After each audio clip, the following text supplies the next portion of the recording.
नमस्कार दोस्तों, भारतीय संस्कृति में आप सभी का एक बार फिर से बहुत बहुत स्वागत है। दोस्तों, आज के इस वीडियो में आपको अष्टावक्र गीता का चौथा अध्याय बताने जा रही हूँ। गुरु अष्टावक्र द्वारा ज्ञानियों के विषय में जो कुछ कहा गया उसके उत्तर में जनक जी कहते हैं, दैवयोग से प्राप्त भोग्य पदार्थों को सुख संतोष से भोगना ही आत्मज्ञानी विवेकशील मनुष्य का स्वभाव बन जाता है। भोग विलास में लिप्त मूर्ख मनुष्यों की भोग लीला से उनकी तुलना नहीं की जा सकती। प्रारब्ध कर्म के भोग में कष्ट होने पर भी ज्ञानी धीरता से क्लेश सह लेता है, जबकि अज्ञानी मूर्ख अधीरता के साथ क्लेश भी असहनीय बना लेता है। अत्यंत ऐश्वर्यशाली इंद्रादि देवता भी जिस व्यवहारिक आत्म प्रधान जीवन पाने में असमर्थ होकर निराश हो जाते हैं, उस उच्च स्तरीय जीवन को पाकर भी ज्ञानी अत्यधिक सुखी होने का अभिमान कदापि नहीं करता। उसके लिए आत्म सुख से बड़ा कोई सुख नहीं होता जो उसे नित्य प्राप्त होता है। आत्मज्ञानी व्यक्ति जीवन में पुण्य पाप की राह में गुजरता हुआ भी ठीक उसी तरह उनसे लिप्त नहीं होता। जैसे धुएं से आच्छादित होने पर भी धुआं कभी प्रकाश का अंग नहीं बनता। आकाश स्वच्छ ही रहता है और धुएं से अंततः असंग रहता है। जैसे ही आत्मज्ञानी का पाप पुण्य के साथ कोई संबंध नहीं होता। समस्त जगत वस्तुतः आत्म तत्व प्रधान है और बाह्य रूप मिथ्या प्रतीति मात्र है। यह जानने के बाद भी आत्मज्ञानी जो कुछ करता है वह सब अंतःकरण की स्वतः प्रेरणा से करता है। उसके कार्यों से बाहर के विधि निषेध बाधक नहीं बन सकते। ब्रह्मा से तृण पर्यंत सब प्रकार के प्राणियों से भरे हुए संसार के सभी काम किसी अदृश्य शक्ति द्वारा संचालित हो रहे हैं, किसी की इच्छा या अनिच्छा से नहीं। इच्छा और अनिच्छा का विसर्जन आत्मज्ञानी पुरुष ही कर सकता है। अतः वही सुखी है, क्योंकि उसे न तो कोई इच्छा है और न अनिच्छा। आत्मज्ञानी ही सबसे अधिक निर्भय रहता है, किंतु अद्वितीय आत्मस्वरूप जगदीश्वर के सच्चे स्वरूप का ज्ञान विरले महात्मा को ही होता है। वह जो कुछ करता है सत्य से ही प्रेरित होकर करता है।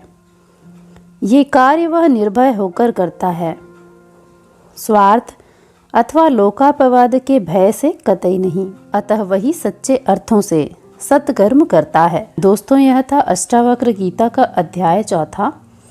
आगे मैं आपको अष्टावक्र गीता का 5वां प्रकरण या फिर 5वां अध्याय बताती हूँ।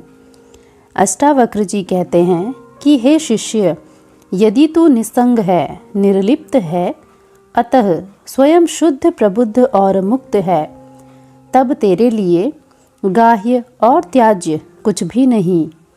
मैं देह हूँ या मेरा यह देह है, इस द्वंद्वात्मक भाव से तू स्वयं अलग है। तो सब प्रकार के संघात से जड़ वस्तुओं के संपर्क को त्याग कर अपने स्वरूप में स्थित हो मोक्ष प्राप्त कर। जलाशय से उठते बुलबुलों की तरह ही इस विश्व की उत्पत्ति हुई है, जिसे स्वयं मिटते हुए बुलबुलों की तरह ही मिट जाना है। यह जानकर आत्मा को विश्वात्मा में लय होने दो। सब स्वयं हो रहा है, अतः संयोग वियोग इन सब में हर्ष और शोक मत करो। आँखों से प्रत्यक्ष दिखाई देने के कारण ही विश्व के अस्तित्व की सत्यता पर विश्वास न करो। रस्सी में सांप होने की भ्रांति भी तो प्रत्यक्ष दिखने के बाद ही होती है। प्रत्यक्ष तो रस्सी भी सांप दिखाई देती है। जो वस्तुतः सच नहीं होती, केवल भ्रांति होती है। इसलिए तू शांति को प्राप्त हो। हे शिष्य, इसलिए तू इन भ्रांतियों में मन को मत उलझा। जो त्रिकाल में सत्य है वह आत्मा ही है। अतः आत्मवान होकर सुख दुख, आशा निराशा, जीवन मृत्यु में समभाव में रहते हुए कुछ समदृष्टि से देखते हुए विश्वात्मा में लीन रहे।